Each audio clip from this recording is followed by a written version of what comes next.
caminaban tierra adentro, la pampa y la cordillera. Después fueron campo afuera, porque las palabras pesan. Con esas cosas empiezan a vaciarnos la cesera.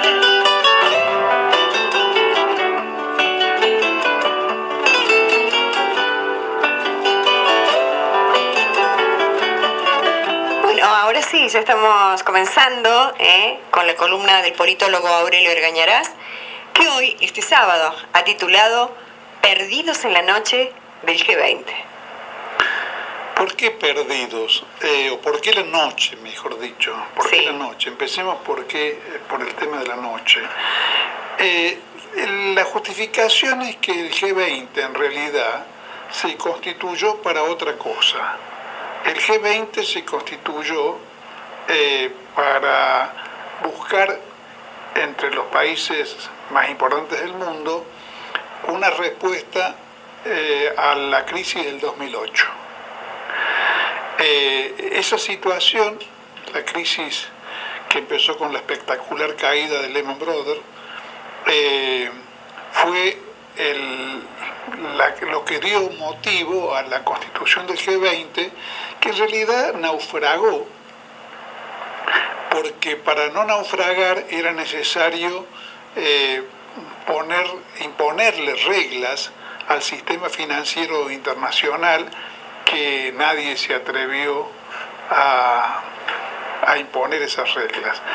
En realidad nadie se atrevió porque la hipertrofia financiera consiste precisamente en que el centro de gravedad de la hegemonía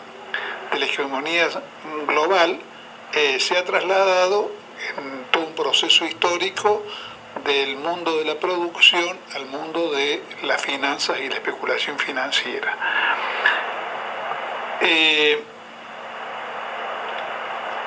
Entonces, en esas condiciones, el G20, que como tantas otras instituciones globales y no globales, terminó siendo una especie de institución inoperante, como en muchos sentidos lo es por ejemplo las propias Naciones Unidas. La ONU, sabemos que por ejemplo el derecho a veto que tienen las 5 potencias más importantes del mundo, transforma a la ONU casi en una especie de organismo decorativo. Seguro, sí. Sin que constituya, pero ni siquiera en la más mínima medida, una especie de gobernanza global. Claro, que estoy totalmente de acuerdo. Que es el sentido que tendría que conformar un organismo de esas características. Claro. Pero en general terminan siendo este tipo de organismos, digamos, coto de casa o coto, una especie de guarida de un sistema de burocracia internacional que medra en los vericuetos de este tipo de organizaciones, que obviamente necesitan una especie de staff que las administre. No es el caso del G20, porque el G20 en realidad lo que hace es reunir una vez por año a los líderes o presidentes o primeros ministros de los países más importantes del mundo, entre los que está por alguna especie de azar histórico la Argentina, con títulos muy discutibles para integrar este club. Pero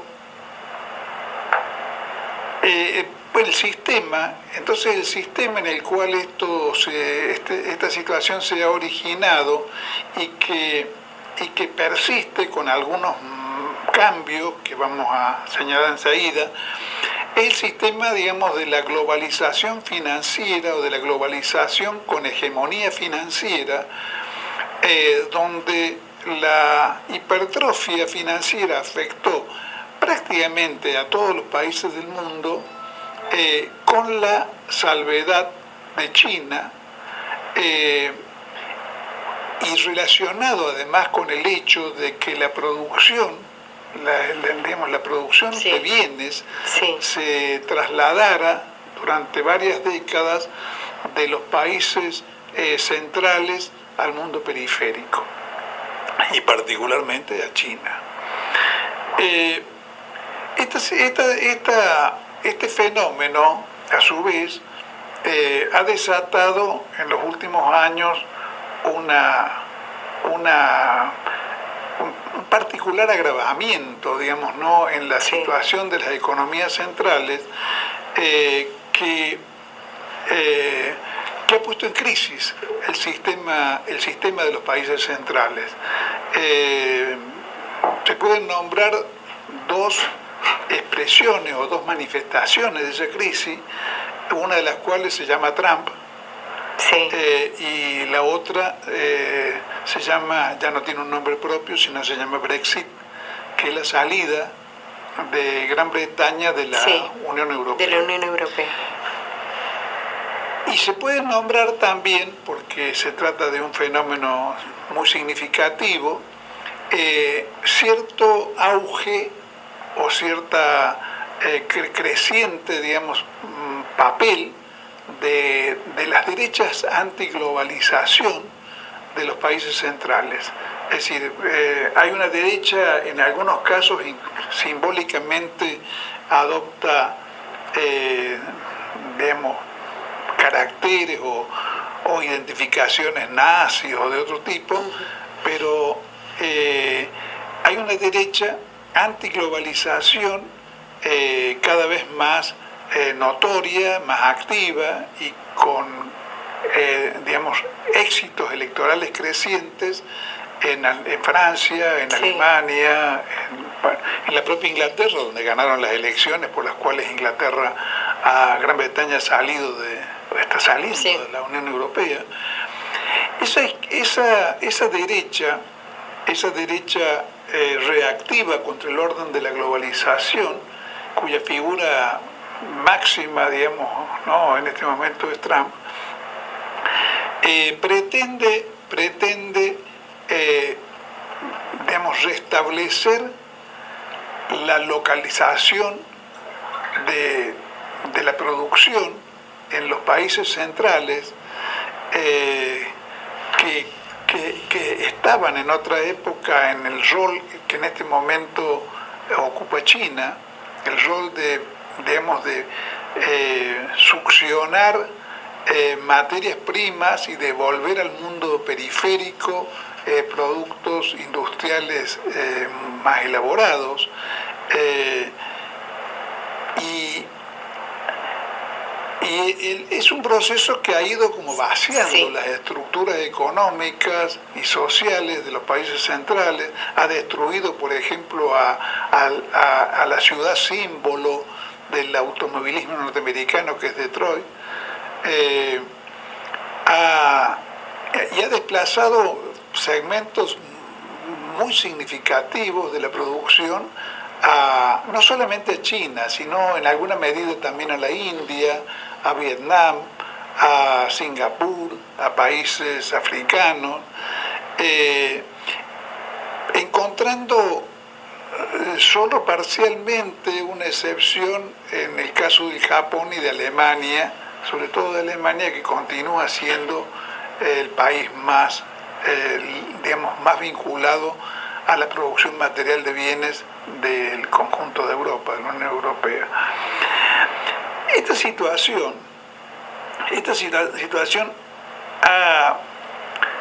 hace que estemos transcurriendo en un escenario de conflictos crecientes, fogoneados por un lado por el desarrollo chino, que amenaza con digamos, desplazar de la hegemonía mundial a los Estados Unidos, sí. con la recuperación de Rusia después del periodo en que estuvo, después de la desintegración de la URSS, el periodo en que estuvo prácticamente sometida como una especie de semicolonia del capital imperialista mundial, en un proceso de deterioro económico y social terrible, pero esa situación ha sido superada y desde hace ya más de una década Putin está recuperando para Rusia un papel de liderazgo, digamos, Claro. en un mundo multipolar. En ese cuadro hay que recordar que Trump es presidente de los Estados Unidos con posterioridad a Macri. Hay que recordar también que Macri y su gobierno tenían puestas las expectativas en el triunfo de Clinton, Sí, que expresaba... claro, lo dio a conocer inclusive. Sí. Lo dio a conocer, Sí, sí, tuvo sí. la imprudencia diplomática Sí. de jugarse, digamos, ¿no? por Hillary. uno de los amos posibles, y quedó muy descolocado en la nueva situación, aunque ha logrado sobre la base del servilismo recomponer las relaciones con Trump, que digamos que ahora presenta a Macri como un antiguo amigo con el Claro. cual alguna vez han hecho negocios familiares. Así es. Pero más allá de la anécdota, digamos, de ese descoloque del gobierno argentino, lo cierto es que este mundo de la reacción en los países centrales y el vuelco hacia cierto tipo de proteccionismo, que por lo menos es Sí. verificable claramente en el caso de los Estados Unidos y en alguna medida en Gran Bretaña, no así en el resto de Europa, que tiene dificultades para liberarse de digamos, del establismo globalizador. Este cuadro, digo, ha colocado al gobierno argentino en una situación incómoda y ante un mundo que no sabe cómo caracterizar. Porque curiosamente los roles de alguna manera parecieran invertidos cuando tenemos en un país periférico, semicolonial como la Argentina, un gobierno que quiere practicar el libre cambio, y en un país central, hiperindustrializado, el país que tiene la productividad per cápita más importante del mundo, como Estados Unidos, a un gobierno que pretende proteger la producción interna y que a lo sumo está dispuesto a cederle a Macri la entrada de limones. Sí. Pero no así, porque eso parece una batalla perdida, el ingreso del biodiesel argentino, Claro. que es un renglón en el cual Argentina está entre los países con una productividad más alta del mundo. O sea, las reglas del libre comercio o del proteccionismo son reglas que los países en serio, los países que se autogobiernan, alternan o combinan en función de sus intereses nacionales. Claro, seguro, sí. Otro caso de inversión de roles, lo hemos visto en el desarrollo del G20, es el del presidente de Francia, Macron, planteando que no se va a concretar el acuerdo Mercosur, Claro. Unión Europea, porque según Macron dice Europa está inmadura para eso. En realidad lo que no está dispuesta Francia particularmente es a ceder un rol de agroproductor importante en la Unión Europea, que se vería afectado obviamente si en lugar de estar protegida la producción agroindustrial francesa por las reglas del mercado común, se abriera la competencia argentino-brasilera, Claro. ante la cual perdería. O sea, cuando ellos pierden son proteccionistas, cuando ellos ganan son librecambistas. Claro, ahí en los está. renglones en los Eso cuales es. ellos tienen la hegemonía o tienen una alta competitividad, son proteccionistas, son librecambistas. En los renglones en los cuales perderían en la competencia, practican distintas formas de proteccionismo, algunas disfrazadas de medidas sanitarias o de medidas ecológicas y otro tipo de recursos, para no decir lisa y llanamente que están actuando en nombre de un egoísmo nacional que todos los países del mundo practican. Practican, claro.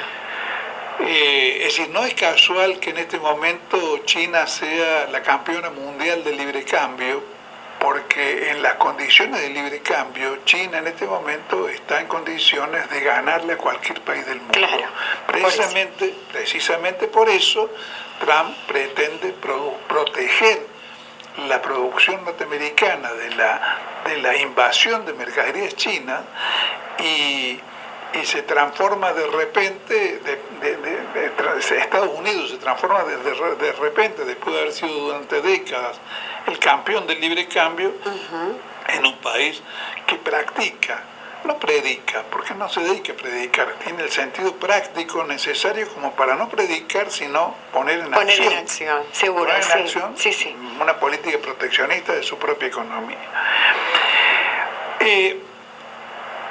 Todo este cuadro está acompañado de tensiones crecientes en la política internacional, de tensiones muy graves entre Rusia y Europa, de tensiones muy graves de una guerra comercial que preocupa a los globalizadores entre Estados Unidos y China. Y en este cuadro,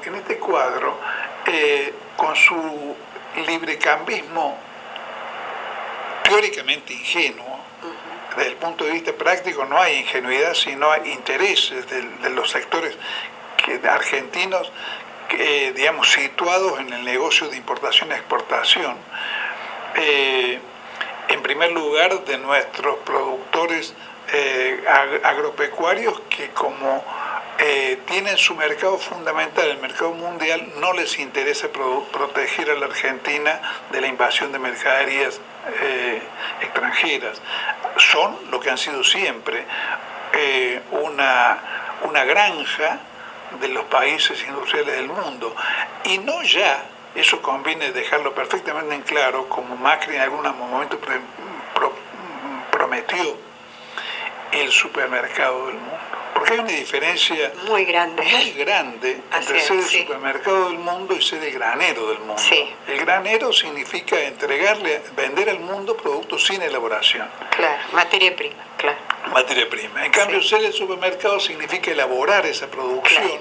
Con todo lo que ello implica, ¿no? El valor agregado. Exactamente. Y en realidad lo que estamos viendo, como en tantas otras promesas de Macri, digamos que se revelaron como una farsa, lo que estamos viendo es la invasión de la Argentina de productos textiles y productos de automotores y hasta de carne de cerdo, de productores brasileros y hasta de Dinamarca. De Dinamarca estamos importando carne de cerdo. Y según lo que los revela en el diario, en la Nueva Mañana de esta semana, una nota muy interesante de Facundo Piay, está en crisis también la producción avícola argentina, digamos, acorralada entre las altísimas tarifas que impone no solamente a los hogares, sino a los consumos industriales, la política de Macri,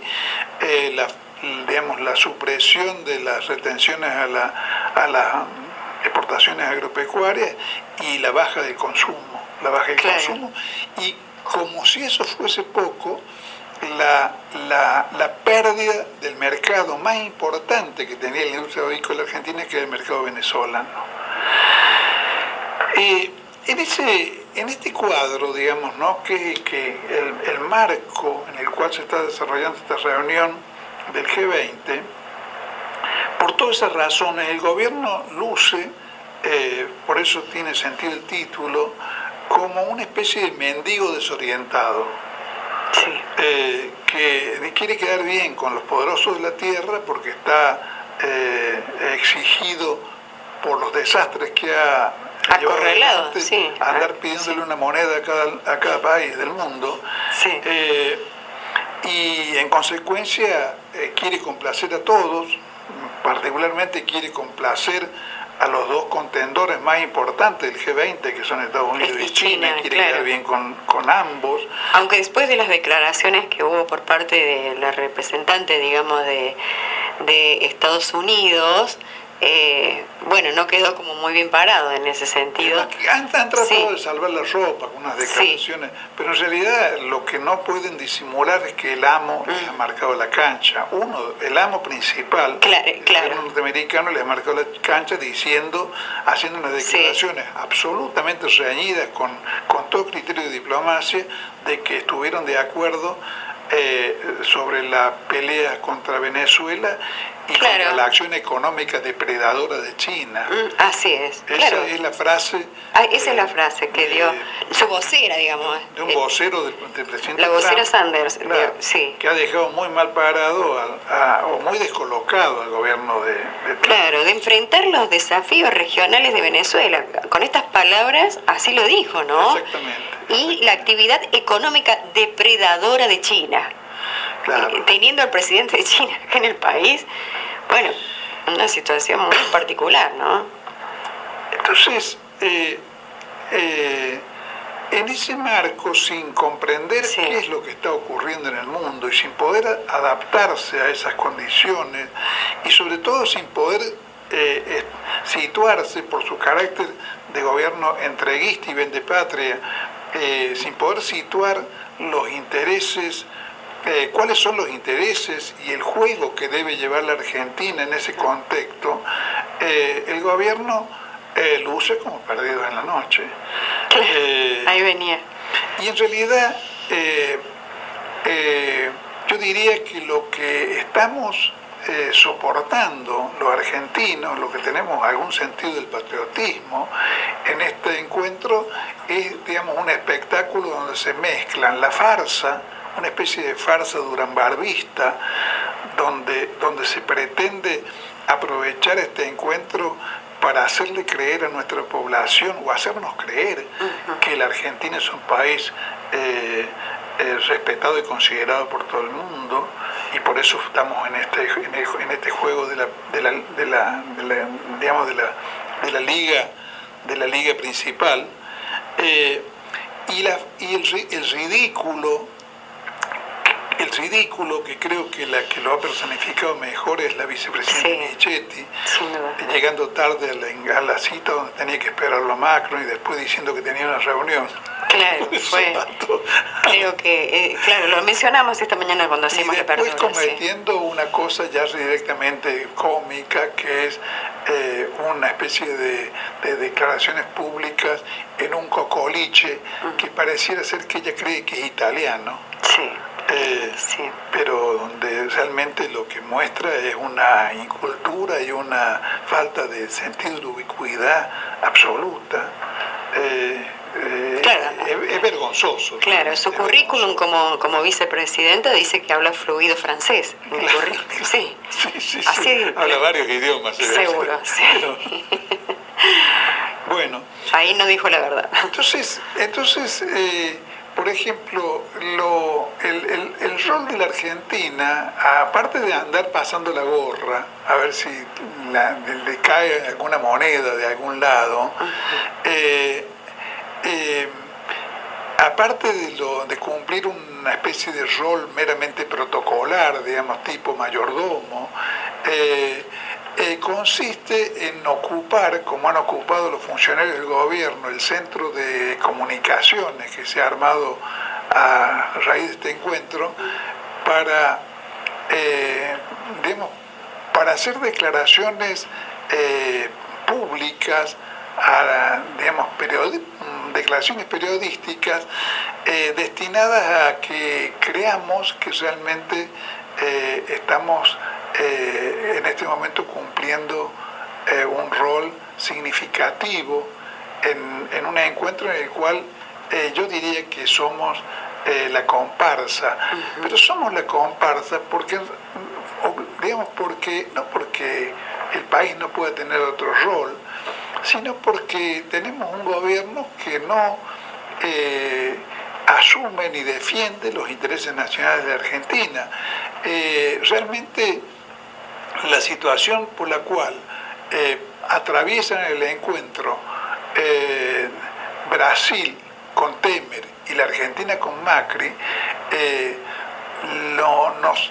nos lleva a plantearnos qué distinto que hubiera sido esta participación en el G20 si en representación del Brasil estuviera Lula y en representación de la Argentina estuviera Néstor Kirchner o Cristina Fernández de Kirchner,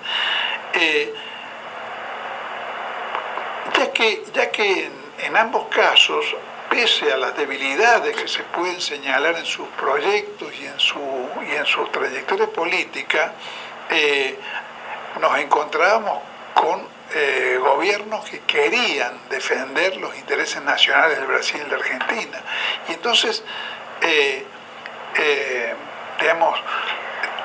tomaban este tipo de encuentros como una oportunidad de exponer y de defender los intereses específicos y nacionales de la Argentina. De todas las cosas que se está barajando en una situación en la cual el gobierno sobre todo parece sometido a una situación de vender como un espíritu de gitanos las potencialidades de vaca muerta, de todas las cosas que se han hablado, sí. Lo único que pareciera ser un proyecto que puede llegar a tener alguna trascendencia para la Argentina es el proyecto del tren Mendoza-Rosario. Y no casualmente ese proyecto es un proyecto que se negocia con China, no que se negocia con Estados Unidos claro. O con los países europeos que son la niña bonita, digamos, para el ojo de Macri y de sus funcionarios. Creo que de todos modos que ese proyecto está lejos de estar transformado en un logro, según el propio ministro Dietrich, está simplemente en conversaciones, y personalmente creo que si tiene alguna posibilidad de concretarse es porque se trata de un trazado que con los ojos digamos, impuestos por 200 años de poder oligárquico y de visión europeizada de la realidad, nosotros tendemos a verlo como un recorrido Mendoza-Rosario, olvidando que en realidad también va de Rosario a Mendoza, y que Mendoza es de nuestra provincia, hoy por hoy, sí. La que tiene un acceso más fácil al Pacífico, que es donde está China. No, claro.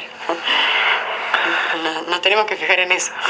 Claro, o sea que en realidad si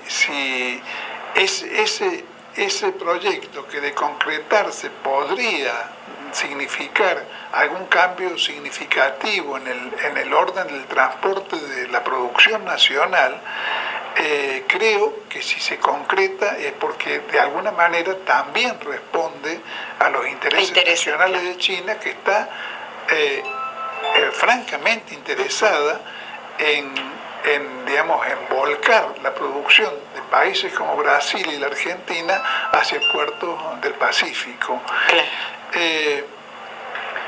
Eso creo que es todo lo que se puede decir en un cuadro en el cual la Argentina parece un país perdido en la noche, sin rumbo.